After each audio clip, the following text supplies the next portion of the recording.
is repugnant in a free and open society.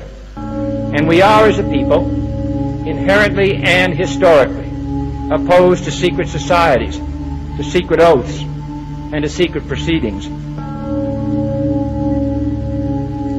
I think a new world order is emerging. An inside job? How dare you? How dare you? To create, so to say, mass-produced models of human beings arranged in some kind of a scientific caste system. We shall go on to the end. We shall fight with growing confidence and growing strength in the air. We shall never surrender. Good day, everybody. It's the 26th of July 2014. This is UCY.tv with the Solvinur Event. If you go to UCY.tv, there's a couple of things there. If you mouse over shows, click on any of them, you will end up in the chat room. There's already some people there. Becky, Dan, JJ, Ochali, seems to be AFK, but he's in the chat. Vince, Capt, and 4 Anons. Welcome everybody. 5 Anons. There you go. There's also, if you can find at UCY.tv, a chip-in button. So if you'd be so kind as to click that and chip in for the costs of making this all possible. Not for me, but for the radio station. There's a few costs, for making this ad-free and all. So please help UCY out. Click the button, chip-in button. If you're looking for a way to finance that, just end your TV subscription, sell your TV, and get it via that. You pay for that mainstream media crap. Why won't you pay for UCY, So, there you go. Today I'm going to continue where we left off 2 weeks ago. Last week I had James on about ancient Egypt, and I had a discussion with Vincent about chemtrails. That was good.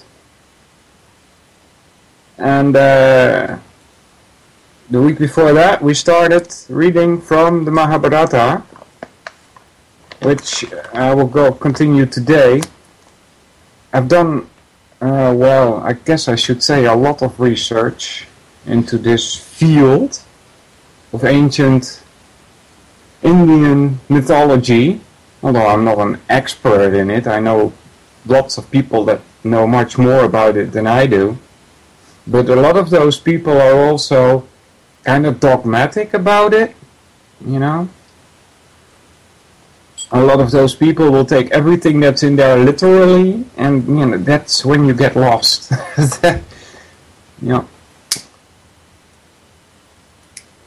So I will comment where I can on these texts, like I did 2 weeks ago. There's some small stories that I know, that I can relate. And Dan says, how goes the quest for fire? That's a movie.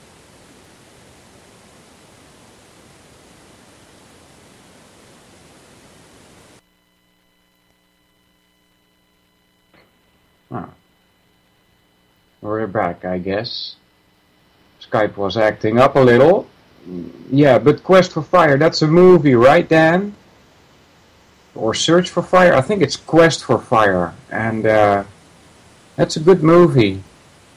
It's about how people lived thousands of years ago. And I'm not saying that is the absolute truth, as it is portrayed in that movie. Yeah, it's a movie, see? It's a good movie, guys.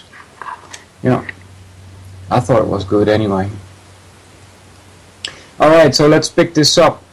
We were at page 12, and there's a lot of repeating of I had no hope of success. And so I'm going to skip all that, because it's just boring to read that all over and over again. It's just when and then, and we'll keep going. Alright, so when I heard Bhimasena drank the blood of his brother Dushasana in the field of battle without anybody being able to prevent him, then, when I heard that the infinitely brave Karna, invincible in battle, was slain by Arjuna in the war of brothers, mysterious even to the gods, then. Alright, so here they're talking about Karna. If you remember, 2 weeks ago I told you about a woman Kunti who had been given a gift that she could summon any gods, and this is the origin of the 5 brothers, the Pandavas. Right? But she had done this once before, long before she summoned those 5 demigods. Yeah, Rauchen verboten was, says Dan in the chat. No, I'm smoking on air, so. She had done this once before, and this tale should remind you Christians of something in the Bible. Alright, this writing is somewhere between 3,000 and 7,000 years old, depending on who you believe. If you want to believe Wiki, it's about 3,000 years old. If you want to believe the translator, it's 7,000 years old. Alright, so this Kunti, she had been given this mantra with which she could summon any demigod, and she had to try it out once just to be sure, you know. And she called out the god of the sun, Vivashvan, ours is called, because of course there are many suns. There's many suns in this universe as there are stars. So, and then the sun god came down and gave her Karna, right? She impregnated her and Karna was born. But she couldn't take Karna back to the palace, and she put him in a crib and put it on the river. Does that sound familiar? The crib was found by a chariot driver, and this chariot driver brought Karna up. And Karna was a long time until Krishna told him during the battle of Kurukshetra who his real mother was. He never knew, and that really bugged him. It was like a dark place in his heart.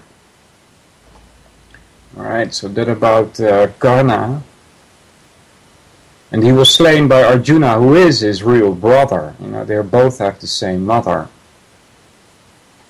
When I heard that Yudhishthira, the just, overcame the heroic son of Drona, Dushasana, and the fierce Kritavarman, then, when I heard that the brave king of Madra, who ever dared Krishna in battle, was slain by Yudhishthira, then, when I heard that the wicked Suvala of magic power, the root of the gaming and the feud, was slain in battle by Sahadeva, son of Pandu, then, when I heard that Duryodhana, spent with fatigue, having gone to a lake and made a refuge for himself within its waters, was lying there alone, his strength gone and without a chariot, then, when I heard that the Pandavas, having gone to that lake, accompanied by Vasudeva, and standing on its beach, began to address contemptuously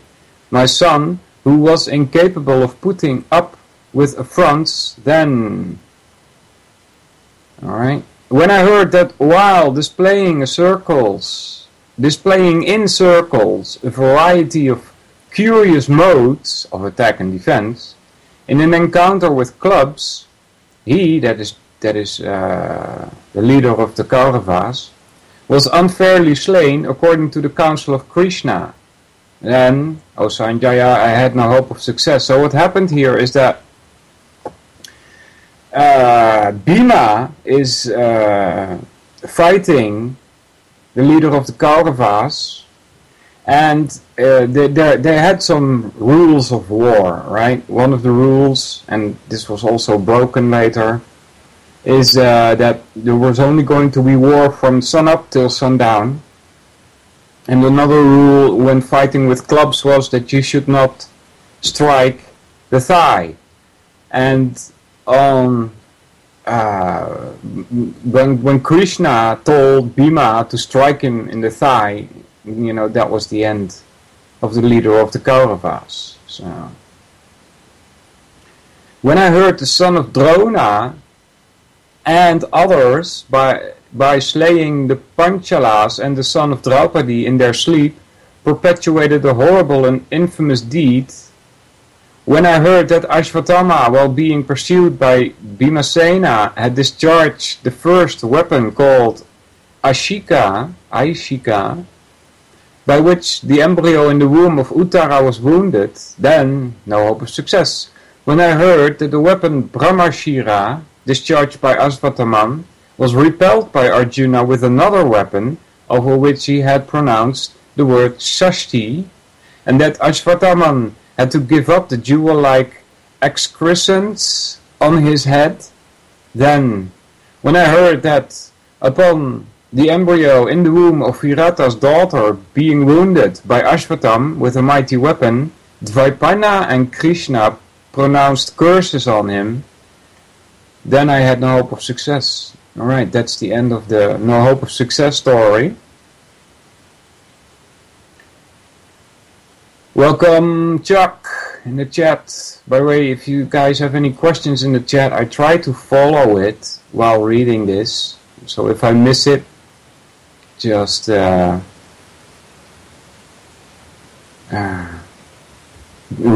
it and I'll see if I catch it the next time. Alas, Gandhari, destitute of children, grandchildren, parents, brothers, and kindred, is to be pitied. Difficult is the task that hath been performed by the Pandavas. By them hath the kingdom been removed without a rival, been recovered without a rival. Alas, I have heard that the war hath left only 10 alive, 3 of our side and the Pandavas, 7 in that dreadful conflict. 18 Akshauhinis of Kshatriyas have been slain. All around me is utter darkness, and a fit of swoon assaileth me. Consciousness leaves me, O Sutta, and my mind is distracted. Sutta said, Dhritarashtra, this is the blind king,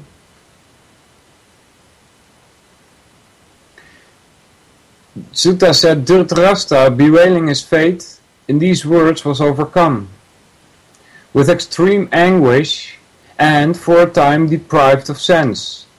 But, being revived, he addressed Sanjaya in the following words. After what hath come to pass, O Sanjaya, I wish to put an end to my life without delay. I do not find the least advantage in cherishing it any longer. Sauti said, the wise son of Galvargana, Sanjaya, this is the person that is remote viewing the battlefield and giving reports to the king in the castle, that's Sanjaya. Sauti said, the wise son of Gavalgana, Sanjaya, had addressed the distressed lord of earth, while thus talking and bewailing, sighing like a serpent and repeatedly tainting in words of deep import. Thou hast heard, O Raja, of the greatly powerful men and vast excursions spoken of by Vyasa and the wise Narada, men born of great royal families, resplendent with worthy qualities, versed in the science of celestial arms, Interesting. And in the glory emblems, and in glory emblems of Indra, who having conquered the world by justice and performed sacrifices with fit offerings to the Brahmanas, obtained renown in this world and at last succumbed to the sway of time. Such were Saivya, the valiant Maratha, Srinjaya, great amongst conquerors, Suhotra, Rantideva, and Kakshivanta, great in glory, Valika, Damana, we're going to get a whole list of names here, Valika, Damana, Saryati, Ajita, and Nala, Vishvamitra, the destroyer of foes, Amvarisha, great in strength, Maruta, Manu, Ikshaku, Gaya, and Parata, Rama, the son of Dasarata, Sasavindu, and Bhagirata, Kritavirya, the greatly fortunate, and Jana Mejaya too, and Jajati of good deeds who perform sacrifices. Let's see what I can think of that, Chuck. I actually don't have an explanation quite at hand. Celestial arms, right? That's what they said, right?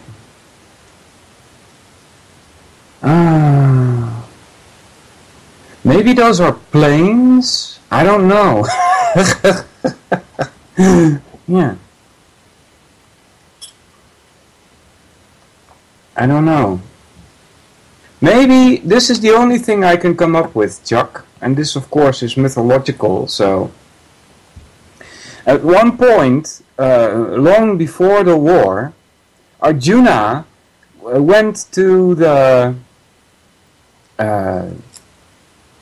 home of Indra, alright?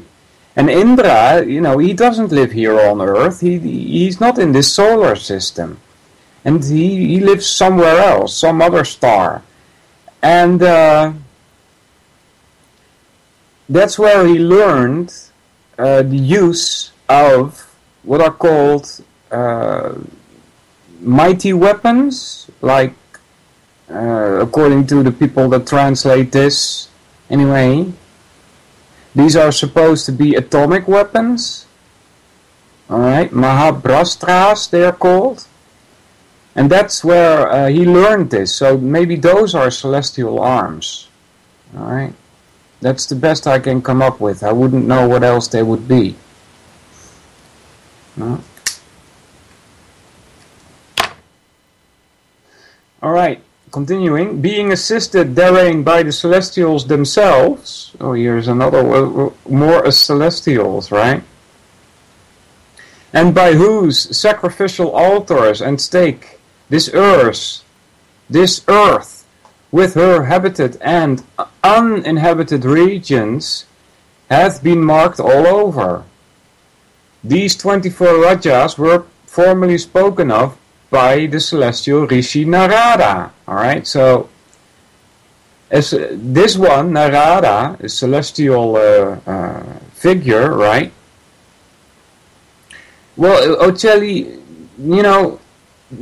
maybe the use of the stars, you say, well, according to scientists today, there is a atomic process going on in the stars, right? So maybe they used the same atomic power of the stars, all right? Maybe you can see it like that too, Alright, continuing, formerly spoken of by the celestial Narada, they call him a celestial, not because he's a sun, S-U-N, but because he can travel between any suns, any stars. He has the ability to just go through space without any help of a machine or anything. Alright, these 24 rajas were formerly spoken by the celestial Rishi Narada unto Saivya, when with much afflicted for the loss of his children. Besides these, other rajas have gone before, still more powerful than they, mighty charioteers, noble in mind, and resplendent with every worthy quality. These were Puru, Kuru, Yadu, Sura, and Vishvasrava of great glory. Anuha, Yuvasnasvu, Kakucha, Vikrami, and Raghu. Vijava, more names, guys. Lot of names. Virihorta, Anga, Bhava, Sveta, and Vripat Guru. Usinara, Sataraka, Kanka, Duliduha, and Druma. Dambo Bhava, Para, Vena, Sagara, Sankriti, and Nimi. Ajaya, Parasu, Pundra, Sambhu, and Holy Deva, Vrida, Deva Huya, all these names, Supratika, and Vrihitrata, Mahatsaha, Vinitatma, Sukratu, Ajaya, Parasu, Pandru, Sambhu, and the Holy Deva Vrida, Deva Haju, Supratika, and Vrihatrata, Mahatsaha, Vinitatma,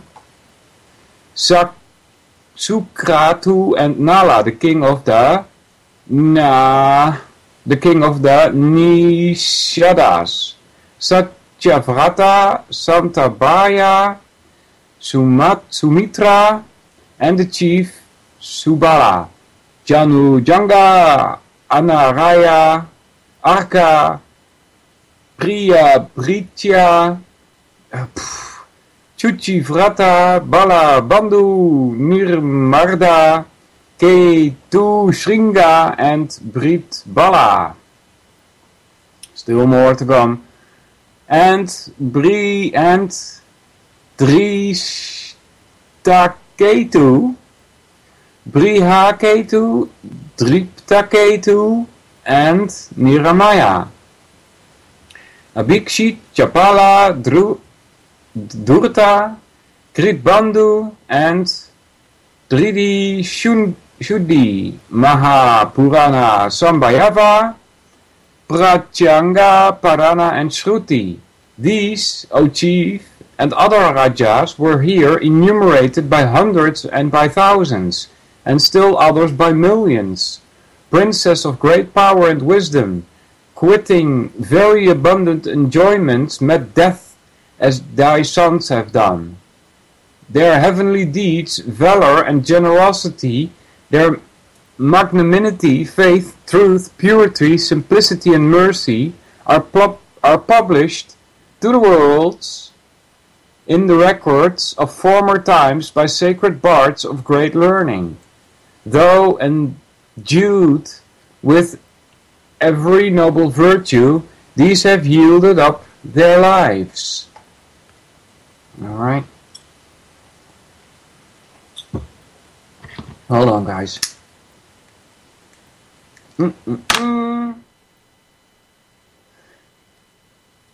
Thy sons were malevolent, inflamed with passion, avaricious, and of very evil disposition. Thou art versed in the Shastras, O Bharata, and art intelligent and wise. They never sink under misfortunes, whose understandings are guided by the Shastras. The Shastras, those are the sacred books, Shastras. Thou art acquainted, O prince, with the lenity, I guess, never heard of that word, Lenity. Thou art acquainted, O prince, with the lenity and severity of fate. This anxiety, therefore, for the safety of thy children is unbecoming. Moreover, it behoveth thee not to grieve for that which must happen. For who can avert by his wisdom the decrees of fate? Alright, this sounds rather deterministic, like it's fated to happen, like the future has already been written somehow. This does not jive with our free will, right? No one can leave the way marked out for him by providence. Existence and non-existence, pleasure and pain, all have time for their root. Time, the good and the evil in the three worlds are... Alright, I'm reading this wrong. Time createth all things and time destroyeth all creatures. It is time that burneth creatures, and it is time that extinguishes the fire.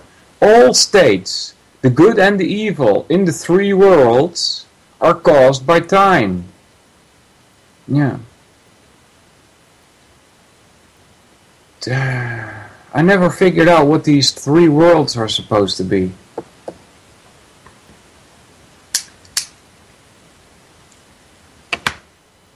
When you read about the creation mythology that Indians have, they claim that there is the all, right? There's everything, and everything exists of 3/4 of heavenly abodes, which are non-material, and 1/4 of material abodes, which are all the universes, right? They claim that this is not the only universe, there are many, many universes. So what these three worlds are, I'm not quite sure. Alright, there's,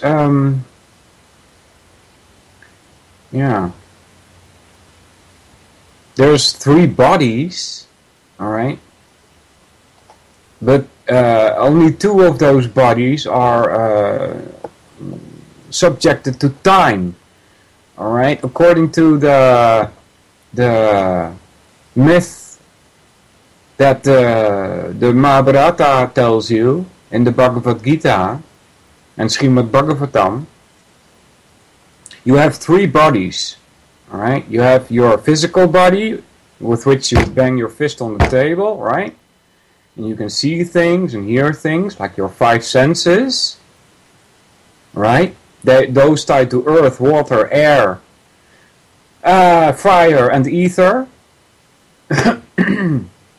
Then there is your less dense material body. They call it subtle material, which consists of your mind, your intelligence, and your ego. Alright, those three form a body that you have, that you own. It's your body, it's your mind, your ego. Alright, when they talk about this, they open brackets and then say false, close brackets, ego. Right? They talk about false ego. Because in the third body that you have, right, the first two are subjected to time. Because they are material. Whether they be gross or more subtle doesn't matter. It's still material. And anything material, has to do with time. Time being, by the way, the 26th element, according to their mythologies. And so, there's a third body that you have, which is made of Sat, Chit, and Ananda. That's again a trinity, one might say. Alright. The Sat is eternity. The Chit is all-knowingness. right? You know everything already. That's what they claim. But these are non-material. They are of a totally different energy. And they're probably, even the word energy doesn't fit there, right? Because it's non-material. And time does not have a grasp on these things because the Satchitananda is more subtle than time. Alright? So Sat is knowledge. Sat is eternity. Right? Asat means non-eternal. The realm of time. So Sat is eternity. Sit is your wisdom, your knowledge, and you know everything already, because that's how you were quote-unquote made. And Ananda means bliss. You're always happy. This reminds me so much of Huxley, how to keep people happy, in their servitude, But those are the three bodies that you have. Maybe they refer to the three worlds, but that wouldn't make sense in this case because time does not have rule over the third world, only the first two. Time does not have rule over the three bodies, only the first two. Alright, continuing. Time cutteth short all things and created them anew. Time alone is awake when all things are asleep.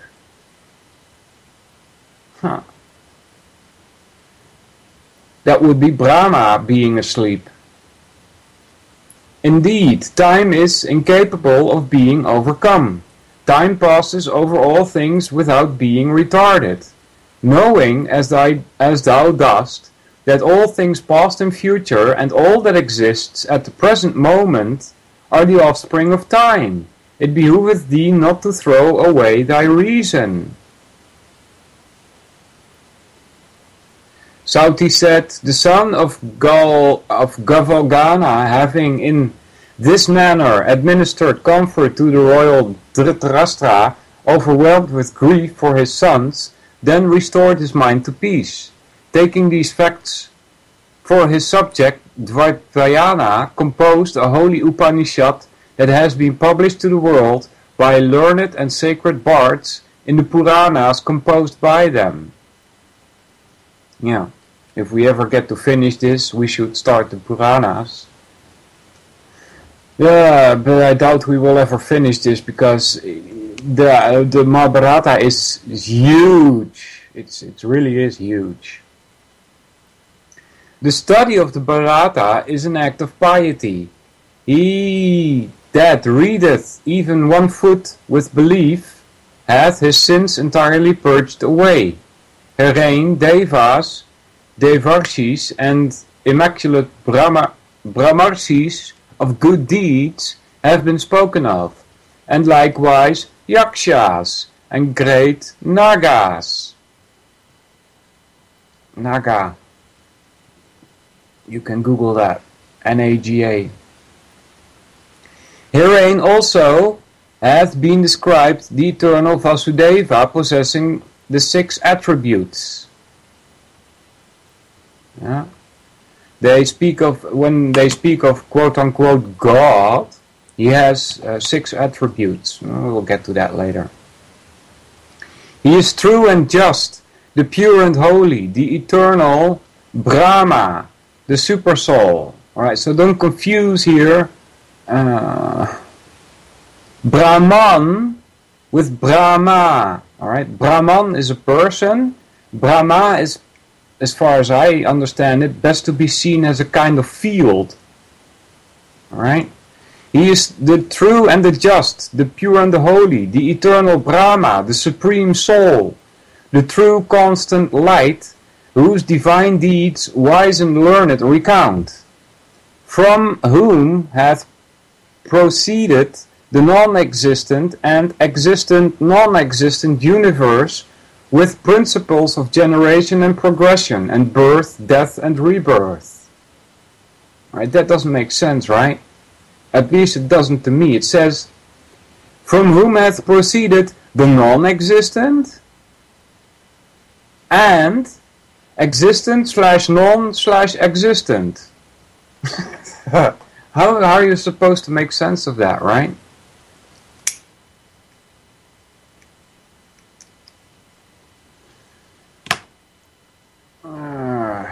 That also hath been treated, of which is called Adhyatma, the superintending spirit of nature, that partaketh of the attributes of the 5 elements.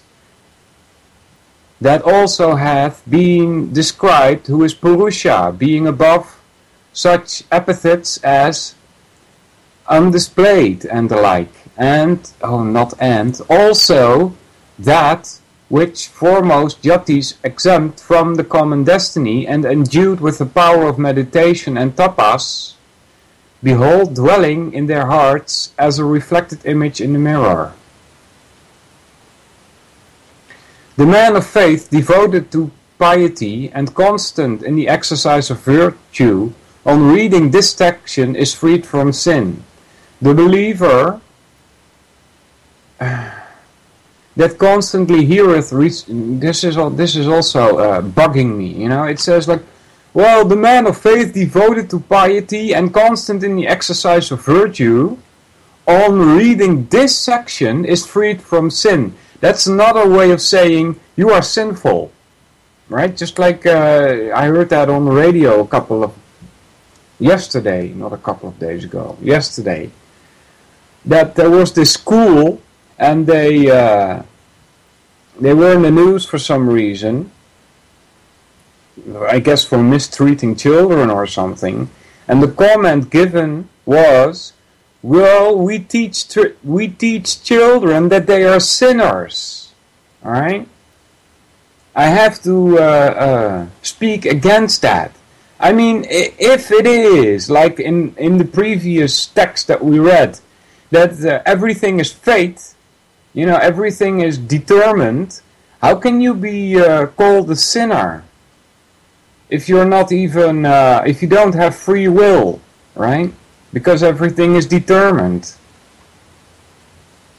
That doesn't make sense. You can only be sinful if there is such a thing as free will. And children are not sinners. Alright? That's also what Christians say, by the way. At least my grandma told me this. She was very religious. And she said that if children die, they automatically go to heaven, because children are not sinners. Right?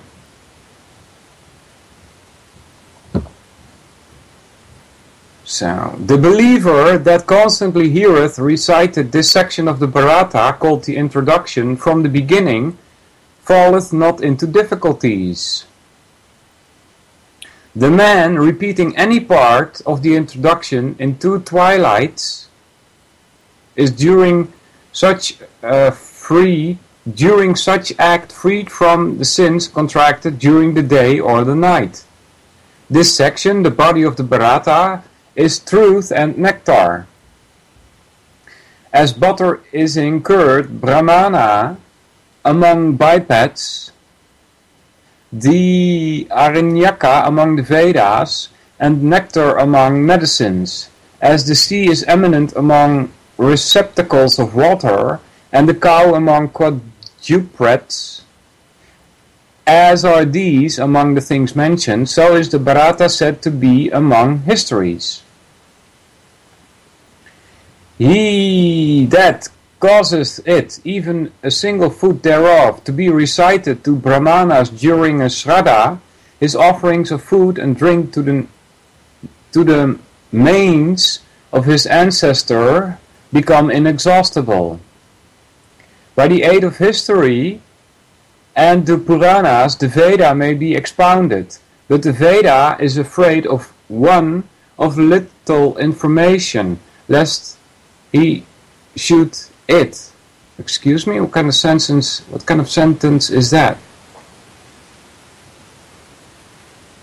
doesn't make sense. The learned man who recites to others this Veda of Vyasa reapeth advantage. It may without doubt destroy even the sin of killing the embryo and the like. Yeah, sounds like abortion, right?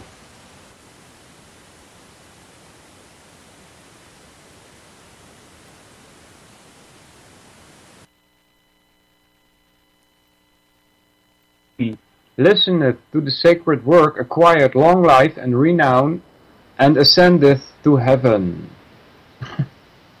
Right. In former days, having placed the four Vedas on one side and the Bharata on the other, these were weighted in the balance by the celestials assembled for that purpose. And as the latter weighted heavier than the four Vedas with their mysteries, from that period it hath been called in the world Mahabharata, the great Bharata. Right? Maha means great. Being esteemed superior both in substance and gravity of import, is dominated Mahabharata. Let's write it again. Being esteemed superior both in substance and gravity of import, it is dominated Mahabharata on accounts of such substance and gravity of import. Another sentence that doesn't make sense to me. Good morning, Mrs. Gypsy Joe. What's up? Desert. Also there. He that knoweth its meaning is saved from all his sins. Tapa is innocent, study is harmless. The ordinance of the Vedas prescribed for all the tribes are harmless. The acquisition of wealth by exertion is harmless, but when they are abused in their practices, it is then that they become sources of evil. Alright. Next section.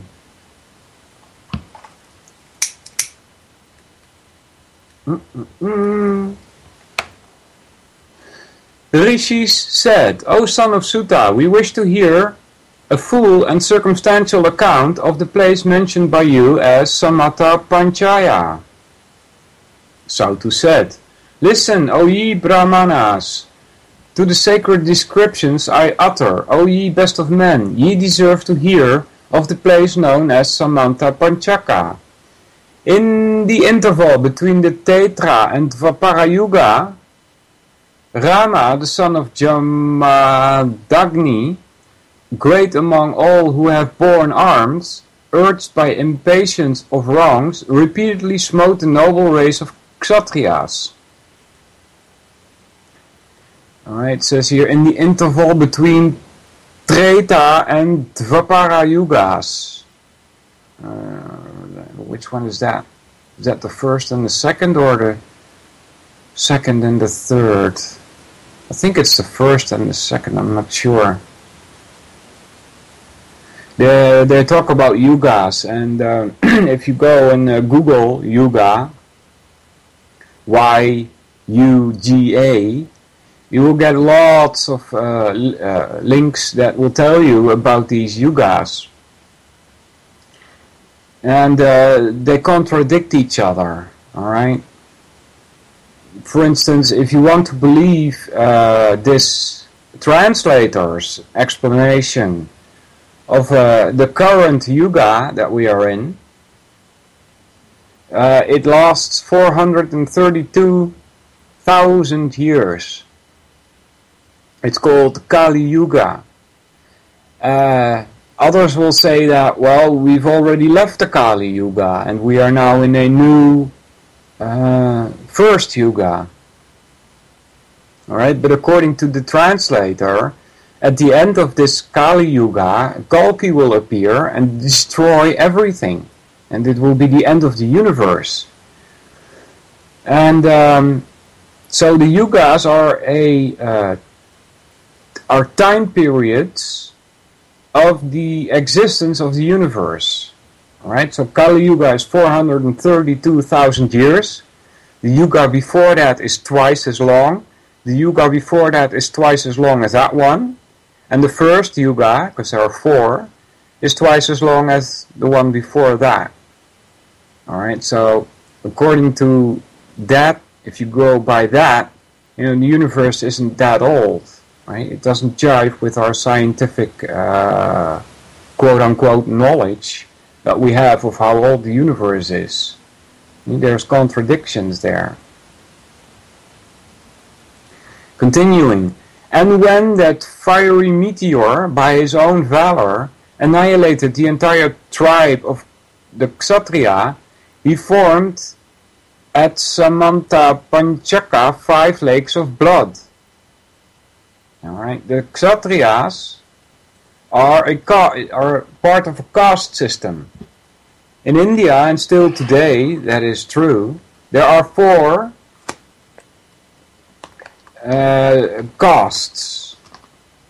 There's the Brahmanas, who are the top caste, the highest caste.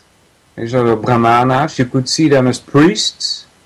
In Western society, you can see them as scientists. Alright?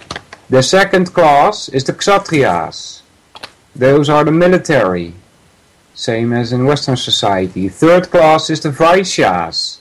Those are the moneylenders. And tradesmen. Right? Same goes for Western society. The fourth class, that's you and me. Sudras, they call them. Normal people.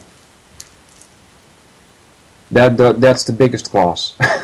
Yeah. And so what's happening, according to these myths, is that the Brahmanas, they get to decide what's going on in society. Alright? They are the keepers of knowledge.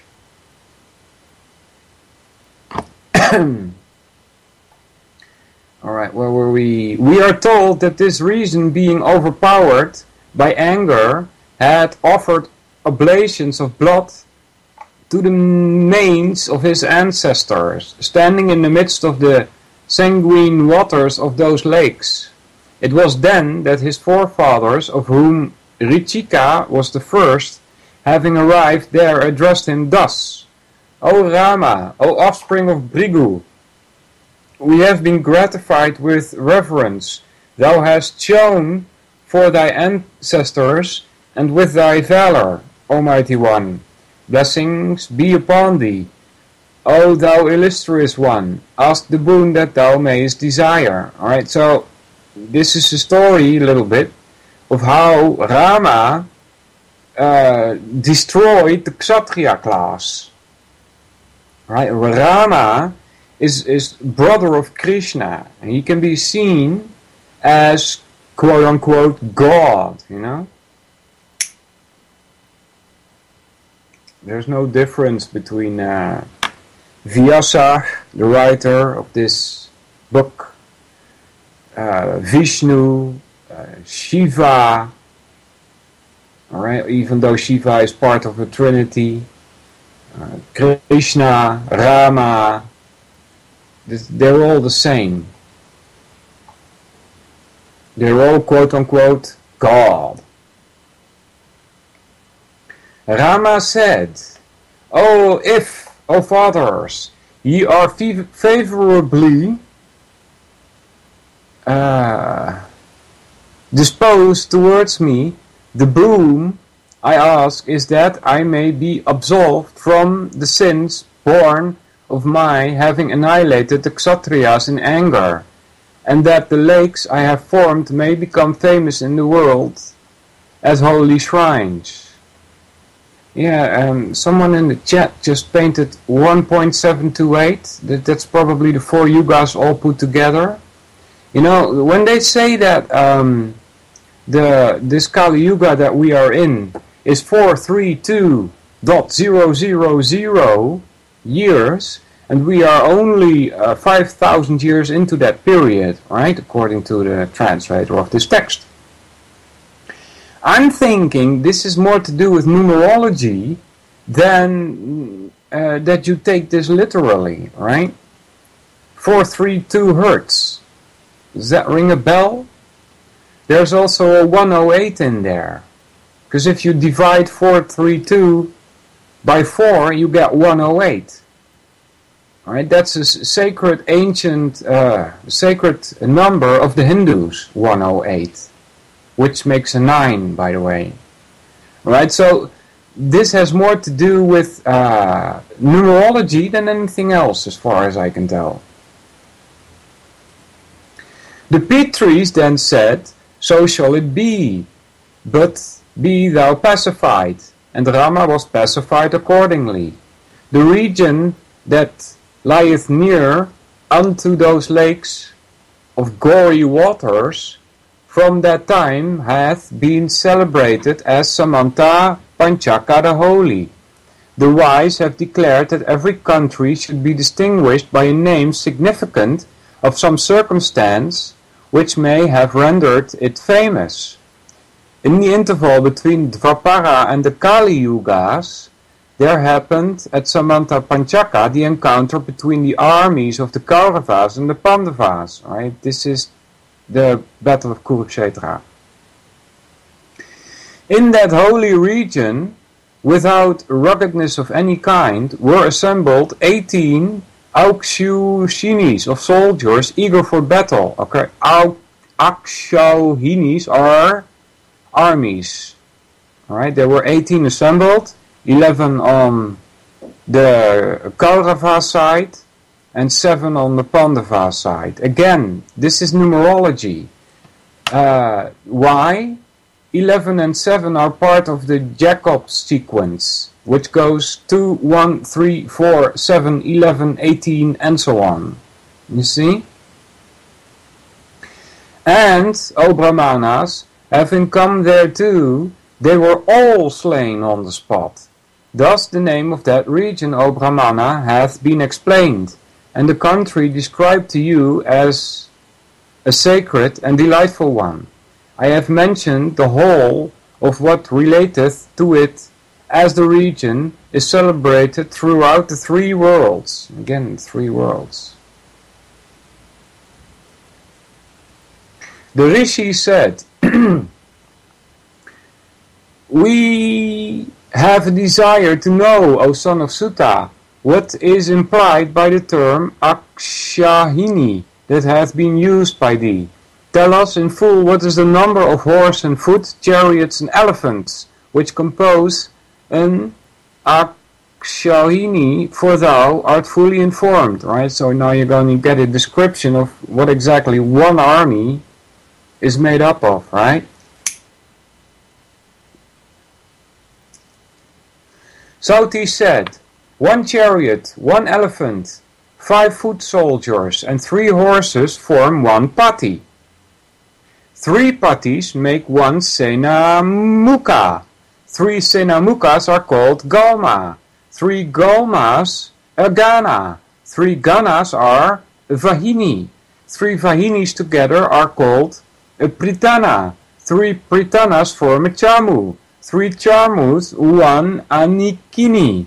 And an anikini takes 10 times forms, as it is styled by those who know, an akshauhini. Alright, so there you go. O ye best of Brahmanas, arithmeticians have calculated that the number of chariots in an akshahini is 21,870. The measure of elephants must be fixed at the same number. O ye pure, you must know that the number of foot soldiers is 109,350. The number of horses is 65,610. These, O Brahmanas, are fully explained by me, and the number of an Aukshayini, as set by those acquainted with the principles of numbers, O best of Brahmanas, according to this calculation were composed the 18 Aukshahinis of the Kauravas and the Pandava army. Time, whose acts are wonderful, assembled them on that spot, and having made the Kauravas the cause, destroyed them all. Bhishma, acquainted with choice of weapons, fought for 10 days.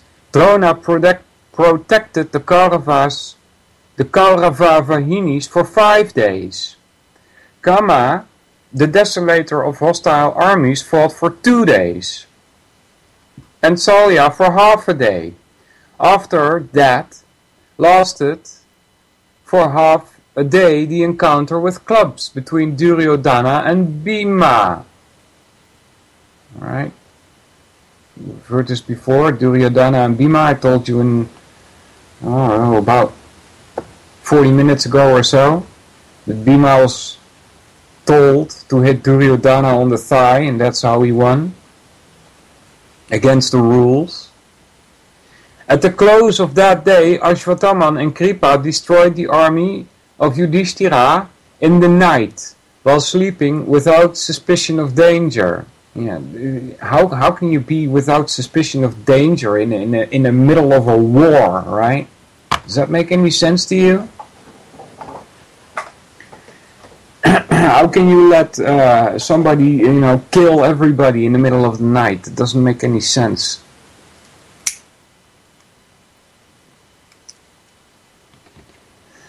O Sanaka, this best of narrations called Bharata, which has begun to be repeated at thy sacrifice, was formerly repeated at the sacrifice of Janamejaya by an intelligent disciple of Vyasa.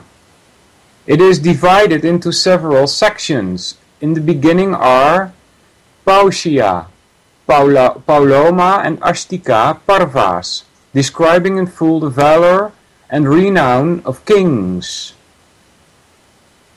It is a work whose description, diction, and sense are varied and wonderful. It contains an account of various manners and rites. It is accepted by the wise as the state called Vairagya is by men desirous of final release. As self among things to be known, as life among things that are dear, so is this history that furnisheth the means of arriving at the knowledge of Brahma, the first among all the Shastras. Excuse me. Hold on, guys.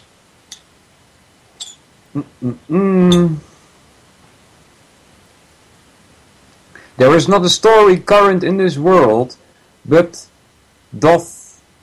What kind of word is that? D-O-T-H. There is not a story current in this world, but doth. What is that supposed to be? Does depend upon this history, even as the body upon the foot of that it taketh. As masters of good lineage are ever attended upon by servants desirous of preferment, so is the Bharata cherished by all poets. As the word constituting the several branches of knowledge appertaining to the world, and the Veda display only vowels and consonants, so this excellent history displayeth only the highest wisdom.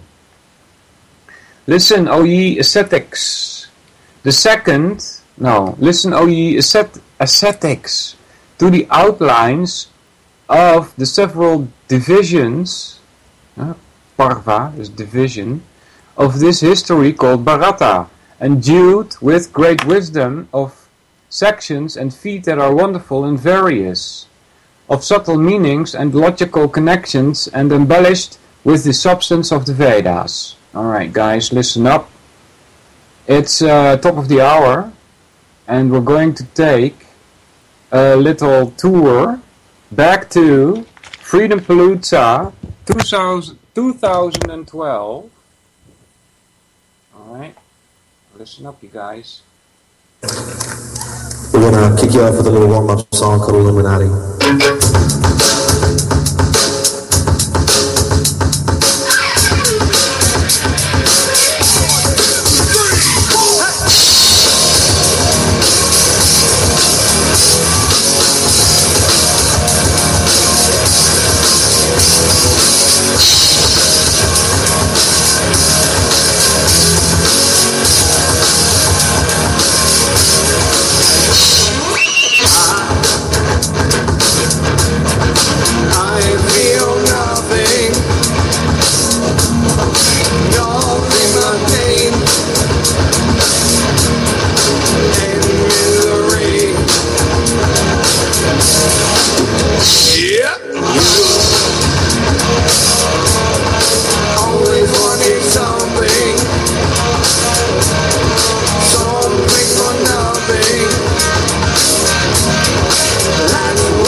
And that was Poker Face at Freedom Palooza 2012.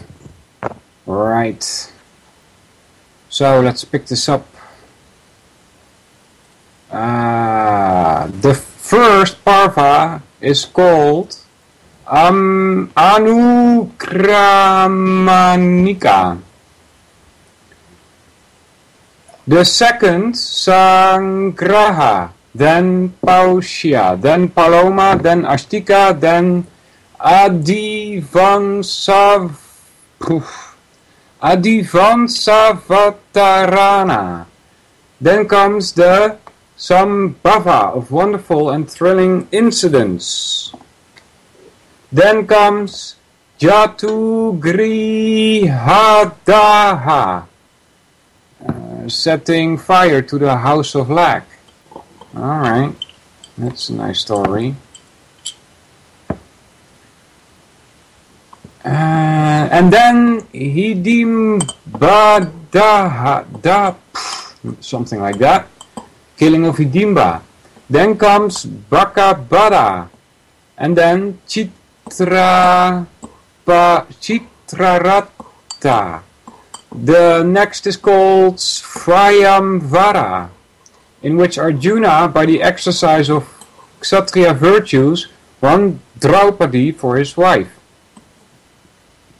Then comes Vahika. Then comes Viduragamana. Next is Rajyalabha. Arjuna Banasva, something like that, the exile of Arjuna. And Subhadra Harana. After these come Harana Hariki, Kandava Daha, the burning of the Kandava forest, the Maya Darsana, meeting with Maya, the Asura architect. Then comes Sabha, Mantra, Jarasandha, Dikvijaja, that's the general campaign. After Dikvijaja come Rajasuyaka, then Argya Viharana, the robbing of the Argya, and Sisupala Bara, the killing of Sisupala. After these, Dayuta, that's gambling, Anujyata, subsequent to gambling, Aranyaka, and Kriminibada, destruction of Krimira. The Arjuna Vigamana, the travels of Arjuna, Kairati. In the last hath been described the battle between Arjuna and Mahadeva in the guise of a hunter. Yeah, that's Shiva. That's a nice story. After this, Indra Loka Vigamana, the journey of the regions of the journey to the regions of Indra. That's what I told you about previous hour. Then that mine of religion and virtue, the highly pathetic Nala Pakyana, the story of Nala. After this, Tirthayatra, or the pilgrimage of the wise prince of the Kurus, the death of Jatasura.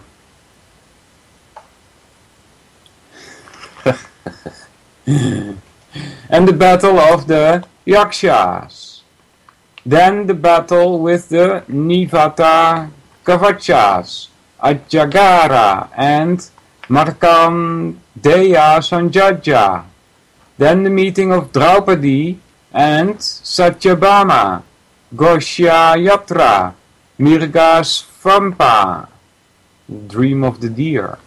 Then the story of Brihadaranyaka, and then Aindradrumna.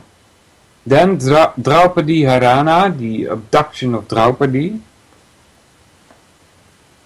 Next is Jayadratha Bhima, no, not Bhima, Bhimokshana, the release of Jayadratha. Then the story of Savitri, illustrating the great merit of connubial chastity. After this, last, the story of Rama. The parva that comes next is called Kundalaharana, the theft of the earrings. That which comes next is Aranya, and then Vairata. Then the entry of the Pandavas and the fulfillment of their promise of living unknown for 1 year. Right? They lose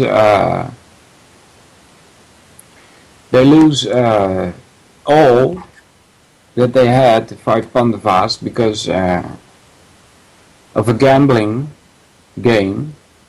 And one of the consequences of that is that they have to go into exile. That story will come up later. There's 13 years of exile. In the last year they're not supposed to be found anywhere. Alright, that's the year of hiding.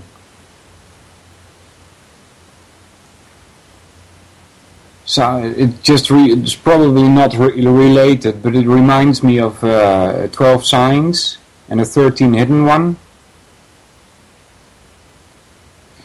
Then the destruction of the Kichakas. Then the attempt to take the Kain of Virita by the Kauravas.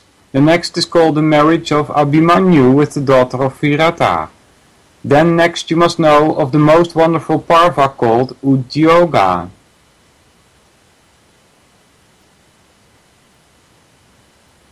Hey, Matty Clues. Yeah, I'll just repeat that again. Matty Clues has clicked the chip-in button. So, why don't you guys follow his advice? Follow his example. Follow my advice. You know, just get rid of your TV, if you still have one, end the subscription, and send the money you save to ucy.tv. Go to the webpage, like Matty Clues has done, and click the chip-in button, so that you can listen to this ad-free radio. Alright? Then next must be known by the name of Sanjaya Jana, the arrival of Sanjaya. Then comes Prajagara, the sleeplessness of Dhritarashtra owing to his anxiety. Then Sanasujata, in which are the mysteries of spiritual philosophy. Yeah, that's interesting. Yeah. Then Yanasadi, and then the arrival of Krishna. Then the story of Matali, and then of Galava. Then the stories of Savitri, Vamadeva, and Vainya. Then the story of Jamadagnya and Shodasarajika. Then the arrival of Krishna at the court. And then then Bidulaputra Sasana. Poof. Then the muster of troops and the story of Sheta. Then, must you know, comes the quarrel of the high-souled Karna. Then the march to the field of the troops of both sides.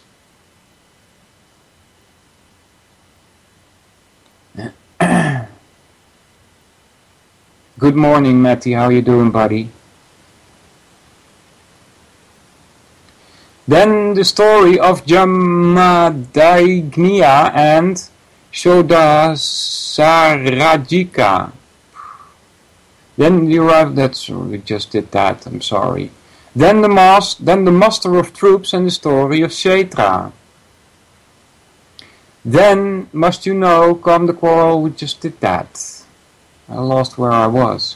Then next hath called the numbering the Ratis and Atiratas. Then comes the arrival of the messenger Ulaka, which kindled the wrath of the Pandavas. The next that comes, you must know, is the story of Amba. That's a nice story. Very important in the history of the battlefield of Kurukshetra.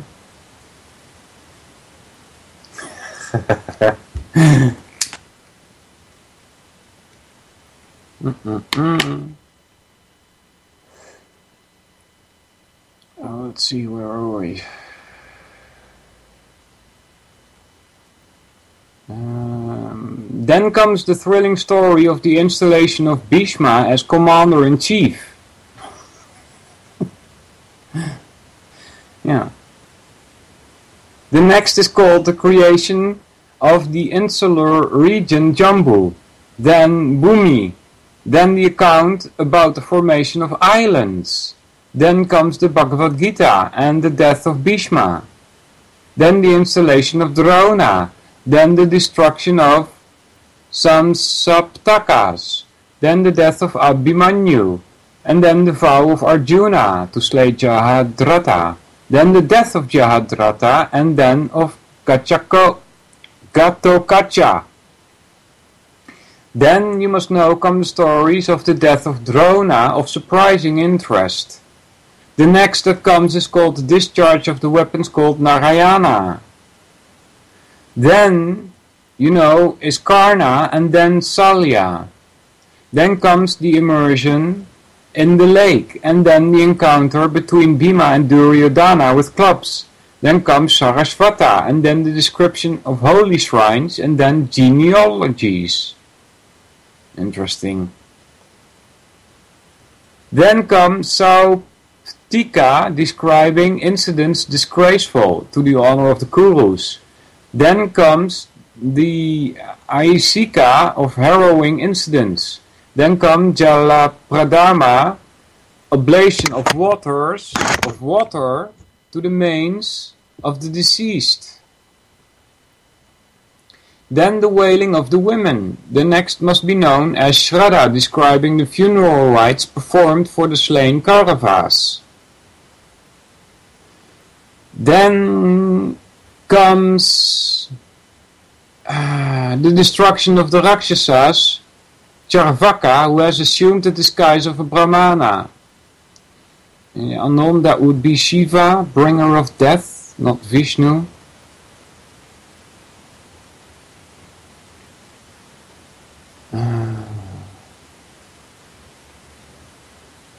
Let's see. Then come the destruction of the Rakshasa Charvaka, who had assumed the disguise of a Brahmana for deceiving Yudhishthira. Then Apadharma, then Mokshadharma. Those that follow are called respectively Sukha Prasna Abhigamana, Brahma Prasna Nusana, the origin of Durvasa, the disputation with Maya. The next is to be known as Anusanika. Then the ascension of Bhishma to heaven. Then the horse sacrifice, which when read purged all sins away. Then next must be known the next must be known as the Anugita, of which are words of spiritual philosophy. Those that follow are called Ashramvasa, Putra Darshana, meeting with the spirits of the deceased sons. And the arrival of Narada. Then next is called Mausala, which abounds with terrible and cruel incidents. Then come Mahaprashtanika and ascension to heaven. Then comes the Puranas, which is called Kilvansa. In this last are contained Vishnu Parva, Vishnu's frolics and feats as a child, the destruction of Kansa, and last, the very wonderful Bhavishya Parva, in which there are prophecies regarding the future.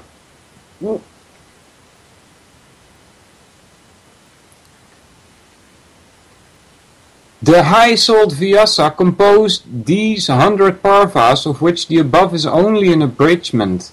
Having distributed them into 18, the son of Sutta recited them consecutively in the forest of Naimisha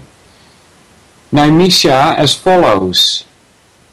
In the Adiparva are contained Paisha, Paloma, Astika, Adivan Savatara, Samva, the burning of the house of Lak, the slaying of Hidimba, the destruction of Asura Vaka, Chitrarata, the Swayamvara of Draupadi, her marriage after the overthrow of rivals in war, the arrival of Vidura, the restoration, Arjuna's exile, the abduction of Subhadra, the gift and receipt of the marriage dower, the burning of Kandava forest, and the meeting with Maya, the Asura architect. The Pausha Parva treats of the greatness of Utanka and the Paulama of the sons of Brigu. The Ashtika describes the birth of Garuda and of the Nagas. Garuda is a bird. It's also the name of Indian airlines. Garuda is an eternal being, alright? Even though it's described here as being born. The churning of the the churning of the ocean, the incidents relating to the birth of the celestial steed Uchai Jrava, And finally, the dynasty of Bharata, as described in the snake sacrifice of King Janamejaya. Phew.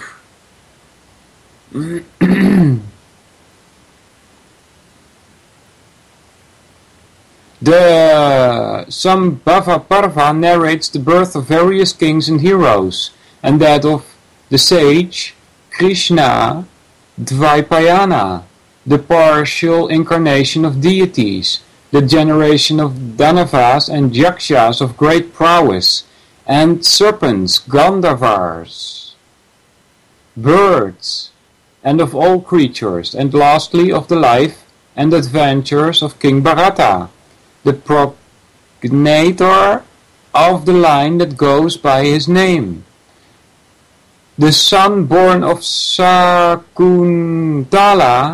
in the hermitage of the ascetic Kanva. This Parva also describes the greatness of Bhagirati and the births of the Vasus in the house of Santanu and their ascensions to heaven. In this Parva is also narrated the birth of Bhishma, uniting in himself portions of the energies of the other Vasus, his renunciation of royalty and adoption of the brahmacharya mode of life, his adherence to his vows, his protection of Chitrangada, and after the death of Chitrangada, his protection of his younger brother, Vichitravirya, and his placing the latter on the throne. The birth of Dharma among men, in consequence of the curse of Animodivya, the births of Dhritarashtra and Pandu through the potencies of Vyasa's blessings. Then it opens a bracket and it places a question mark. It's interesting. Why would they do that? Is there something wrong? Do they have questions about the translation, or what's going on here? And also the birth of the Pandavas, the plottings of Duryodhana to send the sons of Pandu to Varanavata, and the other dark counsels of the sons of Dhritarashtra in regards to the Pandavas. Alright? If any of you have heeded my advice that I gave 2 weeks ago, is that you type into Google Peter Brooks Mahabharata and watch the 5 to 6 hours of video that is available. You will know a little bit about what I just read. Alright, so if you haven't done that, go do that, you culture barbarians. Then the advice administered to Yudhishthira on his way by that well-wisher of the Pandavas, Vidura, in the Mlecha, something like that, language, the digging of the hole, the burning of Purochana and the sleeping woman of the fowler caste, with her 5 sons in the house of Lak, the meeting of the Pandavas in the dreadful forest with Hidimba, and the slaying of her brother Hidimba by Bhima of great prowess, the birth of Gatotkacha, the meeting of the Pandavas with Vyasa in accordance with his advice, their stay in disguise in the house of a Brahmana in the city of Ekachakra, the destruction of the Asura Vaka and the amazement of the populace at the sight, the extraordinary birth of Krishna and Drishtadyumna, the departure of the Pandavas for Panchala in obedience to the injunction of Vyasa, and moved equally by the desire of winning the hand of Draupadi on learning the tidings of the Svayamvara from the lips of a Brahmana. Victory of Arjuna over Gandharva called Angaraparna on the banks of the Bhagirati. His contraction of friendship with his adversary and his hearing from the Gandharva the history of Tapati, Vasita and Aurva. This Parva treats of the journeys of the Pandavas towards Panchala, the acquisition of Draupadi in the midst of all the Rajas by Arjuna,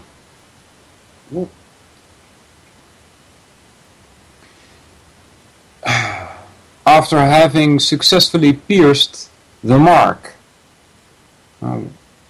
And in the ensuing fight, defeat of Salya, Kama, and all the other crowned heads at the hands of Bhima and Arjuna of great prowess. The ascertainment by Balarama and Krishna at the sight of these matchless exploits that the heroes were Pandavas, and the arrival of the brothers at the house of the potter where the Pandavas were staying. The dejection of Drupada on learning that Draupadi was to be wedded to 5 husbands. The wonderful story of the 5 Indras related in consequence. The extraordinary and divinely ordained wedding of Draupadi.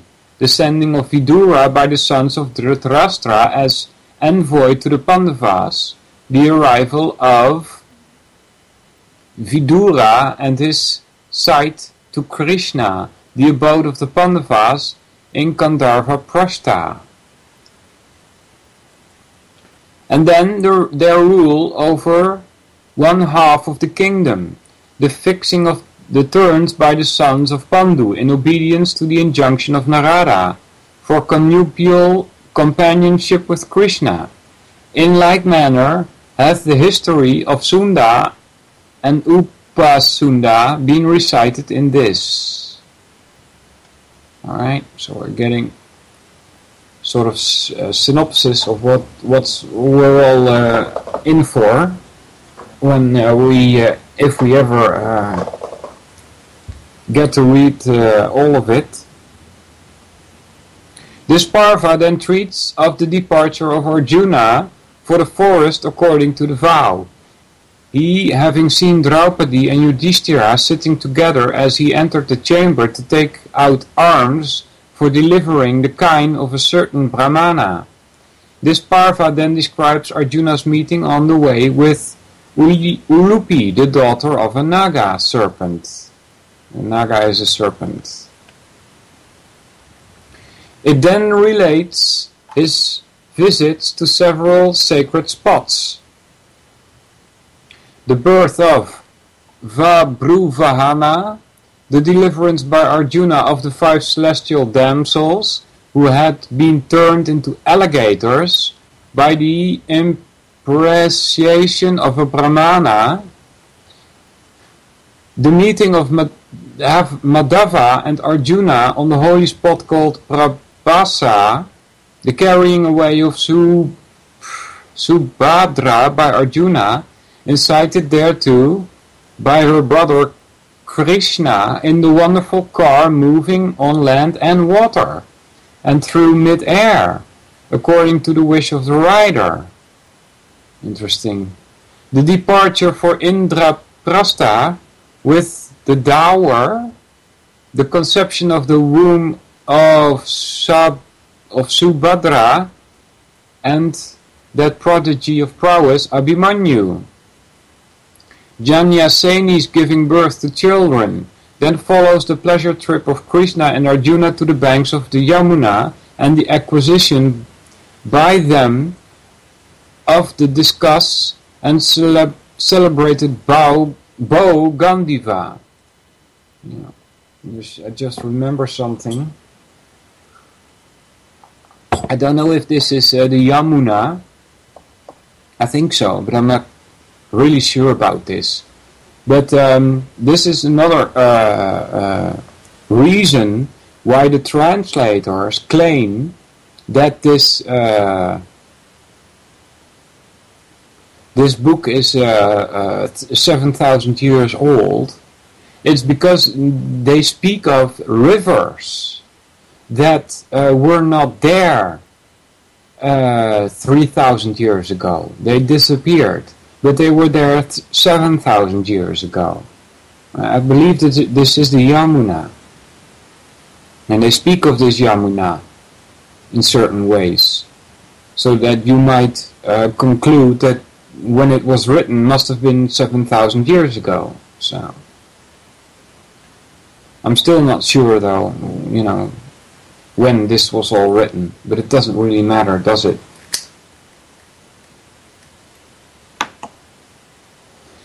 Alright. The burning of the forest of Kandava, the rescue of Maya by Arjuna, and the escape of the serpent, and the begetting of a son by that best of rishis, Mandapala, in the womb of the bird Sangri. This Parva is divided by Vyasa into 227 chapters. Unbelievable. These 227 chapters contain 8,884 slokas. A sloka is a verse. We're never gonna get through this, guys. The second is extensive Parva called Sabha, or the assembly, full of matter. The subjects of this Parva are the establishment of the grand hall by the Pandavas, their review of their retainers, the description of the Lokapalas by Narada, well acquainted with the celestial regions, the preparations for the Rajasuya sacrifice, the destruction of Jarasandha, the deliverance by Vyasadeva of the princess confined in the mountain pass, the campaign of universal conquest by the Pandavas, the arrival of the princess at the Rajasuya sacrifice with the tribute, the destruction of Sisupala on the occasion of the sacrifice, in connection with offerings of Agriya. I believe, I'm not quite sure though, but I believe that Sisupala is the leader of this sacrifice. And all of these celebrities were invited, and one was not invited, and that was Shiva. And his wife, Shiva's wife, she got a bit pissed off at that, and said, well, you should go anyway. And then Shiva said, no, I'm not going. I'm not quite sure if this relates to this Sisupala, but I think so. And his wife then goes alone, and so she's at the sacrifice amidst all these celebrities, and the leader of the sacrifice, she's not welcoming the wife of Shiva, and she really gets pissed off, she talks to this leader, and the leader is not very nice to her, and she goes back to Shiva and she tells what's going on, and then Shiva appears at the sacrifice and kills him, In connection with offerings of Agriya, Bhimasena's ridicule of Duryodhana in the assembly, Duryodhana's sorrow and the envy at the sight of the magnificent scale on which the arrangement had been made, the indignation of Duryodhana in consequence, and the preparations for the game of dice, the defeat of Yudhishthira at play by the wily Sakuni, the deliverance by Dhritarashtra of his afflicted daughter-in-law Draupadi, plunged in the sea of distress caused by the gambling, as of a boat tossed about by tempestuous waves, the endeavors of Duryodhana to engage Yudhishthira again in the game, and the exile of the defeated Yudhishthira with his brothers. These constitute what has been called the Great Vyasa, the Sabha Parva. This Parva is divided into 78 sections. O best of Brahmanas, of 2,507 shlokas. Then comes the third parva, called Aranyaka, relating to the forest. This parva treats of the wending of the Pandavas to the forest and the citizens, following the wise Yudhishthira. Yudhishthira's adorations of the god of day, that would be the sun, right? The god of day. Yudhishthira's adoration of the god of day, according to the injunction of Daumya, to be gifted with the power of maintaining the dependent Brahmanas with food and drink, the creation of food through the grace of the sun, the expulsion. See? By the expulsion by Dhritarashtra of Vidura, who always spoke for his master's good, Vidura's coming to the Pandavas, and his return to Dhritarashtra at the solicitation of the latter. The wicked Duryodhana's plotting to destroy the forest-ranging Pandavas, being incited thereto by Karna. The appearance of Vyasa and his dissuasion of Duryodhana bent on going to the forest. The history of Surabi. The arrival of Maitreya. Have you guys heard of that? You've heard of that name before? If you've studied anything relating to New Age, you've heard of the name Maitreya, right? This is where they got the name from, guys. The arrival of Maitreya is laying down to Dhritarashtra the course of action and his curse on Duryodhana. Bhima's slaying of Kirmira in battle, the coming of the Panchalas and the princess of the Vrishni race to Yudhishthira on hearing of his defeat at the unfair gambling by Sakuni.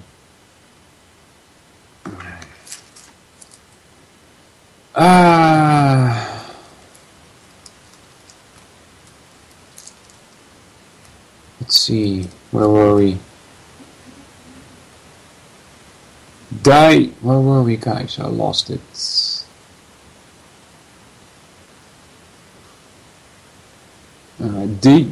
Danayaya's allaying the wrath of Krishna, Draupadi's lamentations before Madhava, Krishna cheering her, the fall of Sauva also has been described by the Rishi.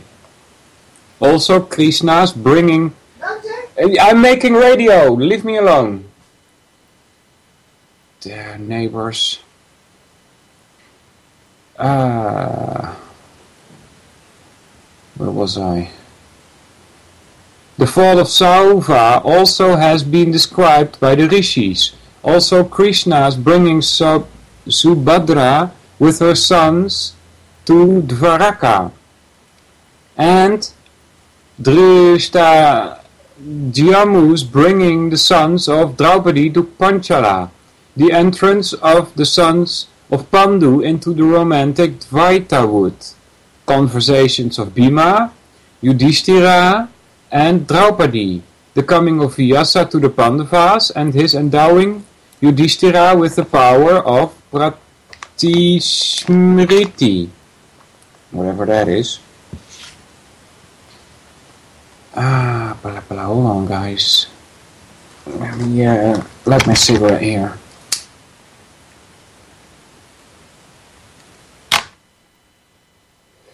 Then, after the departure of Vyasa, the removal of the Pandavas to the forest of Kamyaka, the wanderings of Arjuna of immeasurable prowess in search of weapons. Yeah. His battle with Mahadeva in the guise of a hunter, his meeting with the Lokapalas and receipt of weapons from them, his journey to the regions of Indra for arms, and the consequent anxiety of Dhritarashtra.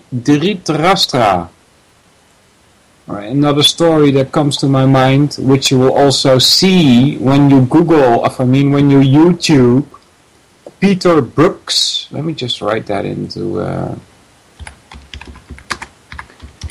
into the chat so that you can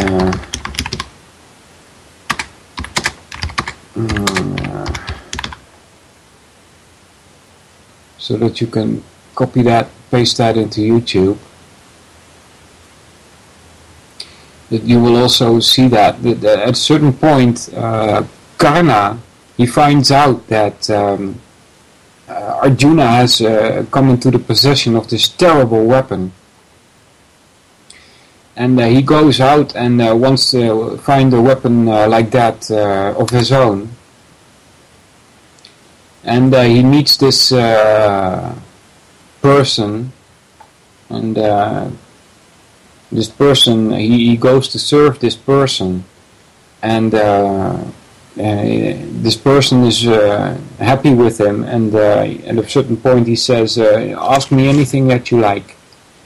And so he asks for this terrible weapon, and the person is kind of confused. He's like, well, you're not a Kshatriya, are you? And Karna is denying that he's a Kshatriya. Well, he doesn't even know who he is. That's the whole point of this story also, you know. So he denies that he's a Kshatriya and that he's the son of a chariot driver. And he gets this weapon from him. It's a mantra that he scribbles on a piece of wood, and the scribbling goes away, so he has to remember it, right? He has to have it in memory. And so he gets this weapon, and the person says, well, I'm sleepy now, and he goes to sleep on the legs of Karna, and this worm comes up and bites Karna in the leg and bores a hole through his leg. But Karna doesn't want to wake his master, right? And so blood is all over the master's face, and when he wakes up, he's like, what's going on here? What went on? Why is there blood all over the place? And so Karna tells him that while he was sleeping, this worm bored through his leg, and that's when the master knows that he is really a Kshatriya, because only a Kshatriya would act in such a way. And he curses Karna. He says, you will forget your mantra at the moment that you need it. Alright,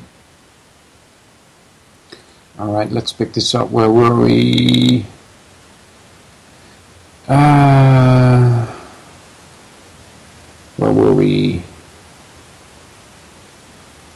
Here, somewhere. His meeting with the Lokapalas and receipt of weapons. Yeah, we did that. Here occurs the holy and highly pathetic story of Nala, illustrating the patience of Damayanti and the character of Nala. Then the acquirement by Yudhishthira of the mysteries of dice from the same great sage. Right? So Yudhishthira is the one that lost everything because he was playing dice, right? And so now that he's being taught the mysteries of dice, you will see that in this movie, that in the 13th year, the year of hiding, he's also playing dice and he never loses.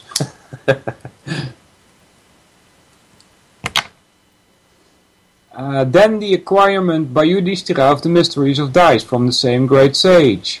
Then the arrival of Rishi Laumasa from the heavens to where the Pandavas were, and the receipt by these high-souled dwellers in the woods of the intelligence brought by the Rishi of their brother Arjuna staving in the heavens. Then the pilgrimage of the Pandavas to the various sacred spots in accordance with the message of Arjuna, and their attainment of great merit and virtue consequent on such pilgrimage. Then the pilgrimage of the great sage Narada to the shrine Putasta, also the pilgrimage of the high-souled Pandavas. Here is the deprivation of Karna of his earrings by Indra. Here also is recited the sacrificial magnificence of Gaia. Then the story of Agastya, in which the rishis ate up the Asura Vatapi in his connubial connection with Lopamudra from the desire of offspring. Then the story of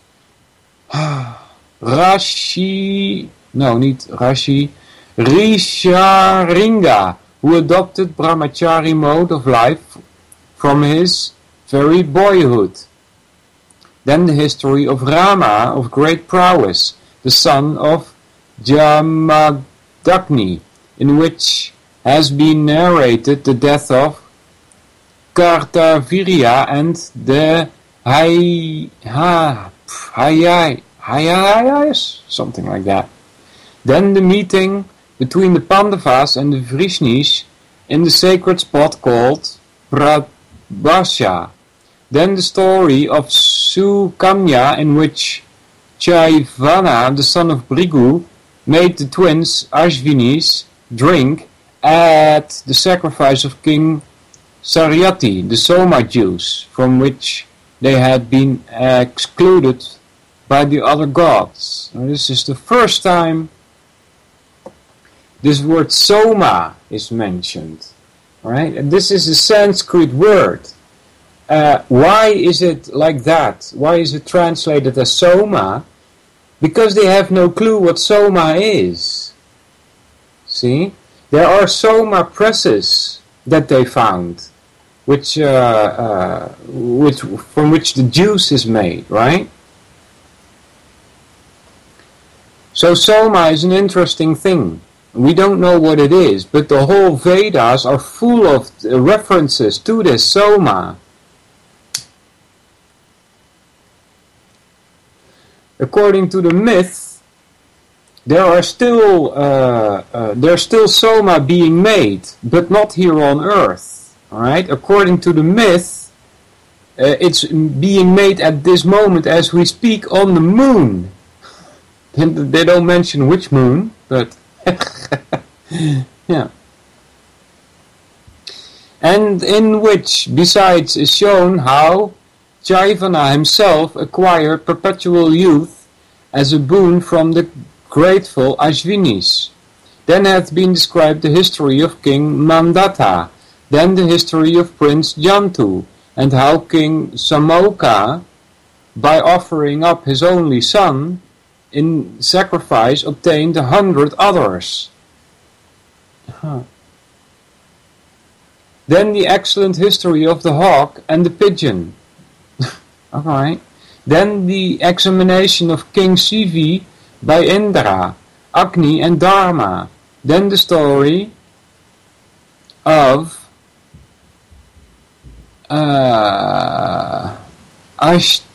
Ashtavakra, in which occurs the disputation at the sacrifice of Janaka between that rishi and the first of logicians, Vandi, the son of Varuna.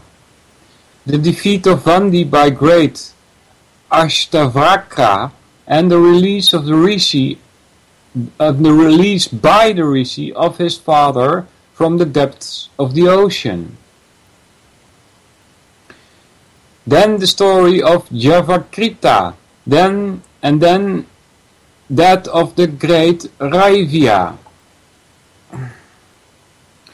Then the departure of the Pandavas for Gandamadana and their abode in the asylum called Narayana. Then Bhimasena's journey to Gandamadana at the request of Draupadi in search of sweet-scented flower. Bhima's meeting on his way in a grove of bananas with Hanuman, the son of Pavana of great powers. Alright, grove of bananas and Hanuman. Hanuman is a lost speaking ape, according to the mythology. Bhima's bath in the tank and the destruction of the flowers therein for obtaining the sweet-scented flower he was in search of. His consequent battle with the mighty Rakshasas and the Yakshas of great prowess, including Hanuman. the destruction of the Asura Jata by Bhima, the meeting of the Pandavas with the royal sage Vrishaparva, their departure for the asylum of Aristihena and the abode therein, the incitement of Bhima to acts of vengeance by Draupadi. Then is narrated the ascent on the hills of Kailasa by Bhimasena, his terrific battle with the mighty Yakshas headed by Hanuman. Then the meeting of the Pandavas with Vaishravana, and the meeting with Arjuna after he had obtained for the purpose of Yudhishthira many celestial weapons. Then Arjuna's terrible encounter with the Nivatakachavas, something like that, dwelling in Hiranyaparva, and also with the Paulomas and the Kalakeyas, their destruction at the hand of Arjuna, the commencement of the display of the celestial weapons by Arjuna before Yudhishthira, the prevention of the same by Narada, and the descent of the Pandavas from Gandhamadana, the seizure of Bhima in the forest by a mighty serpent huge as a mountain, his release from the coils of the snake upon Yudhishthira's answering certain questions. That should be interesting. The return of the Pandavas to the Kamyakawuts. Here is described the reappearance of Vasudeva to see the mighty sons of Pandu, the arrival of Markandeya and various recitals, the history of Prithu, the son of Vena, recited by the great Rishi, the stories of Saraswati and the Rishi Tarkiya. After these is the story of Matsya. All other old stories recited by Markandeya, the story of Indranyuma and Dumara. Then the history of the chaste wife, the history of Angira, the meeting and conversation of Draupadi and Satyabhama, the return of the Pandavas to the forest of Dvaita, then the procession to see the calves and the captivity of Duryodhana, and then when the wretch was being carried off, his rescue by Arjuna. Here is Yudhishthira's dream of the deer. Then the re-entry of the Pandavas into the Kamyaka forest. Here also is the long story of Vrihidraunika.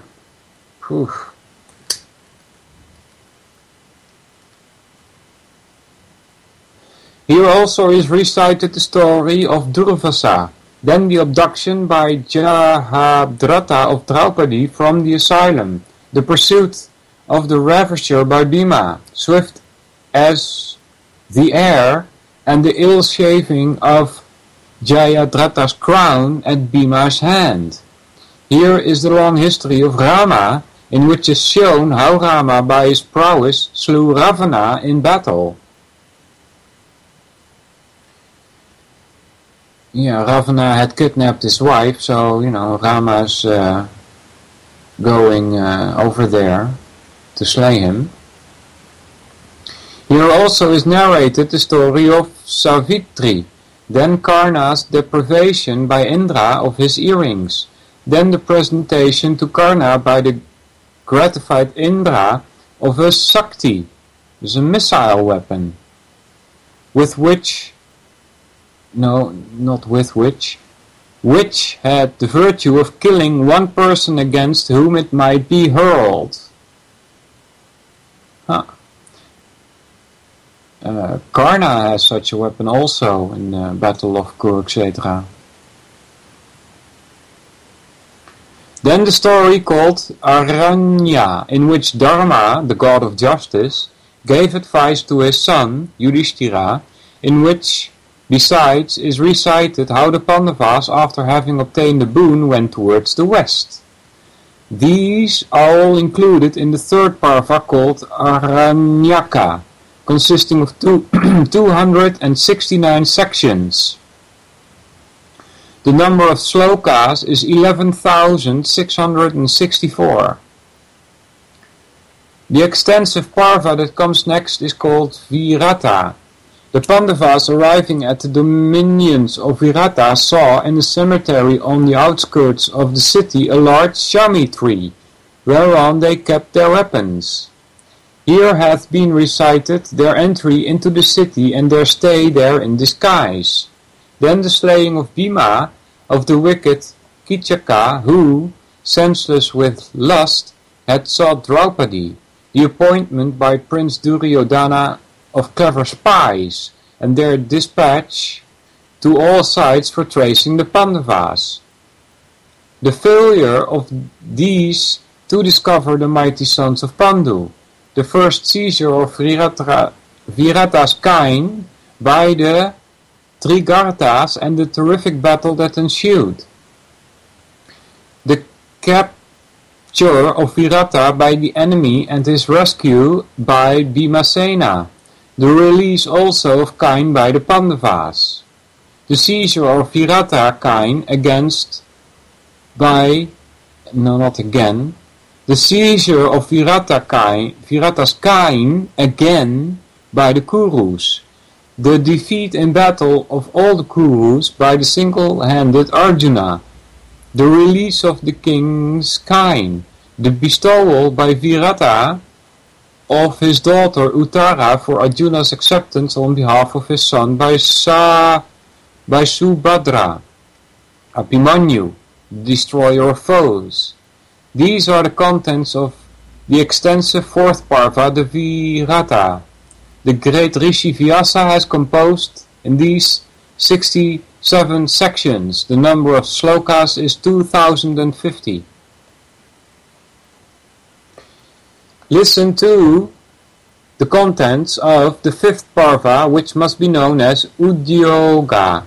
While the Pandavas,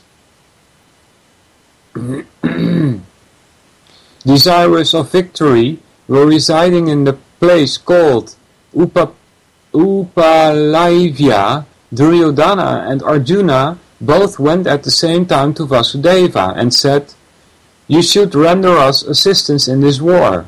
The high-souled Krishna, upon these words being uttered, replied, "O you ye first of men, O counselor in myself, who will not fight, and one auksana of troops, which all of these I shall give to you, to which of you?" What a difficult sentence. Blind to his own interest, the foolish Duryodhana asks for the troops, while Arjuna solicited Krishna as an unfighting counselor. You will also see this in the movie by Peter Brooks, Mahabharata, where Arjuna actually gets to choose first, and he chooses Krishna to act as a chariot driver, and therefore Duryodhana gets the armies of Krishna. Then it is described how, when the king of Mathura was coming for the assistance of the Pandavas, Duryodhana having deceived him on the way by presents and hospitality. Alright, we're going to stop it here. It's 58. We'll pick this up at page 25 next week. So, I want to thank you all for listening. Check out the website, ucy.tv. See if you can manage to click the chip in button there. Help UCY. Thanks Desert, Jax, JJ, Joe, Matty Clues, Mrs. Gypsy, Chuck, Vince, Spanner, and 3 Anons. Take care, everybody. I think a new world order is emerging. An inside job? How dare you? How dare you? To create, so to say, mass-produced models of human beings arranged in some kind of a scientific